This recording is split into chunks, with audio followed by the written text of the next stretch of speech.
దేవుని కృపావాక్యం వింటున్న మీ అందరికీ ప్రభుపేట వందనాలు. పరిశుద్ధ బైబిల్లో నుండి ఒక వచనాన్ని మనం చదువుకుందాము. లూకా సువార్త 19వ అధ్యాయము 10వ వచనాన్ని చదువుకుందాం. నశించిన దాన్ని ఎతికి రక్షించుటకు మనిషి కుమారుడు వచ్చిననియు అతనితో చెప్పాను.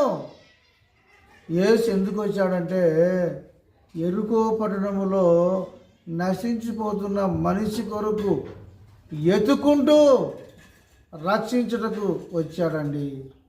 అందుకే నశించడాన్ని ఎతికి రక్షించుటకు మనిషి కుమారుడు వచ్చానని అతనితో చెప్పాను. ఎవరు నశించిపోతున్నాడంటే యేసు ప్రభు ఆ ఊరికి వెళ్ళకపోతే, యేసు ప్రభు ఆ ఇంటికి వెళ్ళకపోతే జక్కయ్య నశించిపోయేవాడండి.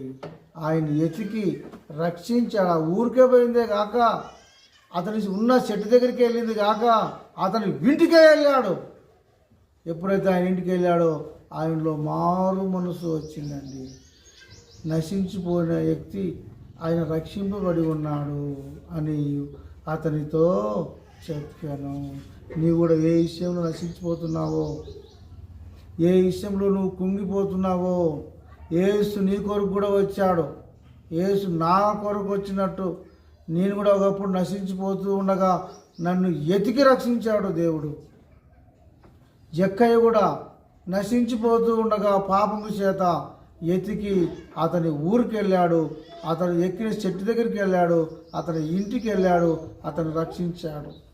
నువ్వు కూడా ఏ విషయంలో నశించిపోతున్నావో నిన్ను కూడా ఎతికి రక్షించడానికి దేవుడు లోకానికి వచ్చాడు. నువ్వు దేవుని దగ్గరికి రా, దేవుని ఇంటికి ఆహ్వానించు. దేవుడు నిన్ను రక్షిస్తాడు, నీ కుటుంబస్తులను రక్షిస్తాడు. ఏ స్థితిలో నువ్వు నలిగిపోతున్నావో, ఏ స్థితిలో నువ్వు నశించిపోతున్నావో నిన్ను రక్షించి దేవుని రాజ్యానికి వారసుడుగా చేస్తాడు. ఈ రెండు మాటలు దేవుడు దీవించును గాక. ఆమేన్.